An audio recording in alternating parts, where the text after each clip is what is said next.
Kirk Cousins, man. As you know, he's on Netflix quarterback series for the second time. We already seen him on there when he was with the Vikings the season before he left. But now he's on there again with my Atlanta Falcons, and a lot of people are opening up their hearts to Kirk Cousins because they're like, oh, well, Kirk Cousins, oh, man, this is such an emotional story. He played through an injury. He's a warrior. He played through an injury, but yet the Falcons still disrespected him. He's been kind of throwing shots at the Atlanta Falcons staff, saying he didn't feel welcome, said he was misled when the Falcons drafted Michael Penix Jr. All of these things are being said. Now, I haven't watched the quarterback series yet because I am waiting on my partner. I'm waiting on my lady. We got to watch it together, so it is what it is. But I'll get there. I'll watch the full thing. I can't avoid certain clips and stuff, but I'm trying to be patient and wait for her so we can both watch it together and talk about it. That's why I haven't watched it yet. However, with Kirk Cousins being on this series, crying and doing all of this pouting, trying to blame the franchise of the Atlanta Falcons, oh, hell no, man. We're not going for any of that. I have zero sympathy for Kirk Cousins because Kirk Cousins single-handedly ruined my Atlanta Falcons season last year. We started off tremendous. We started off great. First in the division, 6-3. Was not losing any games. Primetime Kirk old chains, swag surf, all of that stuff. And then all of a sudden, Kirk wanted to be Mr. Macho, taking advice from Drew Brees, as he said in Drew Brees' book, who's a saint. Come on now. What are you already done lost the mental game. You listening to Saints? Are you serious? So you take his advice, you play through this injury, we go down a slippery slope of just bad football, offense not working, you're playing terrible, 9 interceptions in 3 games, you just playing terrible, Kirk, but you kept your own selfishness intact rather than sacrificing yourself and saying, you know what, let me go actually rest, my shoulder is hurting, I'm gonna let Michael Penix do his thing. You're still Kirk Cousins. You probably still would have had a position. You're still on a 4-year deal. You're still getting paid $180 million for 4 years. Like, come on, man.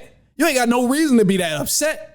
And then obviously you displayed that you had skill, but things like this, it rubs me the wrong way. And I'm sure some other owners, general managers out there for the Atlanta Falcons and others in the NFL, I'm sure it rubs them the wrong way because it's like, okay, if we do sign you or if we trade for you, Kirk Cousins, are you going to hide another injury too and just tank our team?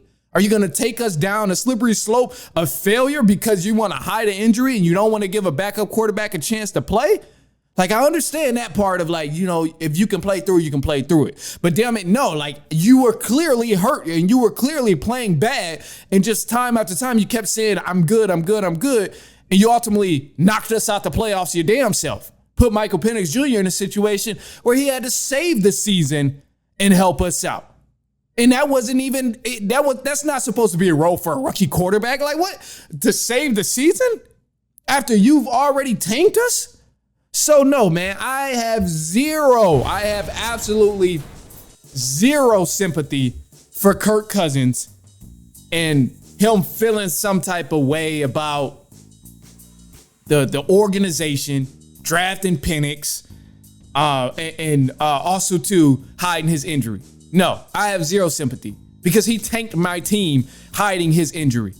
We were literally rolling. And he was playing good. So if Kirk Cousins, think about it this way, and this is kind of how I look at it. I understand he didn't want to give Michael Penix Jr. a chance to come in a game. You listen to Drew Brees, someone who was a New Orleans Saint for his whole career. I don't understand why you would even do that plan for the Atlanta Falcons.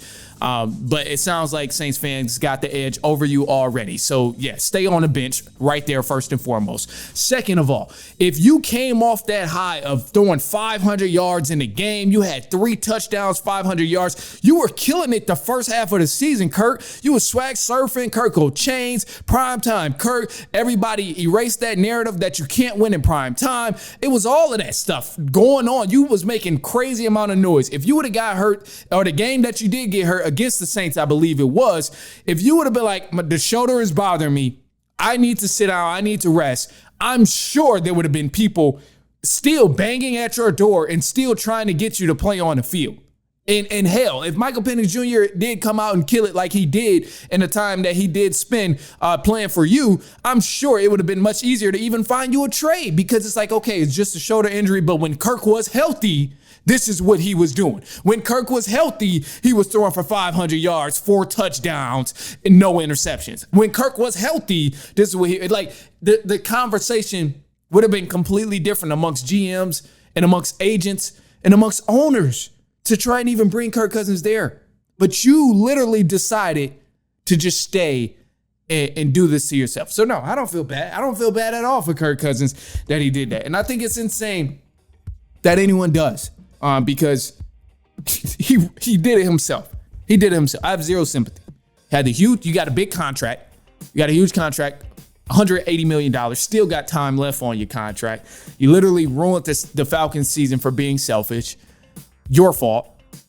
And you took advice from a New Orleans Saint. It was all on you. So I understand, I'm personally, despite all of this stuff that's going on, of people feeling bad for Kirk, no, I'm glad people got to see that he ruined the Atlanta Falcons season. Because me as a Falcons fan, I'm over here trying to explain and say, oh yeah, the Falcons are still good. We solid offensively. We gonna be straight next year. Now that now that Michael Penix Jr. is there and all of that. But ain't nobody believing me. Ain't nobody hearing me. Because to me, we just look like the fools that was in a great position, started off hot and went down the decline. That's what we look like as Falcons fans. And that's all thanks to you, Kirk Cousins. All thanks to you. Now, this ain't got nothing to do with living situation and all of that stuff. I get it can be tough going through the injury. On that part, maybe I'll feel for you a little bit, give you some sympathy. You've been dealing with injuries a lot in your career. That's always been a big thing. But in terms of what you did to the Atlanta Falcons, I have no sympathy in that. I hope you're okay. I hope he's good. I hope he's stable and everything is fine with his family and in house, all of that stuff. I ain't saying he's a bad person, none of that. But I'm just saying what he did to the Atlanta Falcons, I have zero sympathy. And I think the Atlanta Falcons will definitely bounce back. And I think we'll be straight coming up in this season because obviously everyone's healthy. Michael Penix Jr.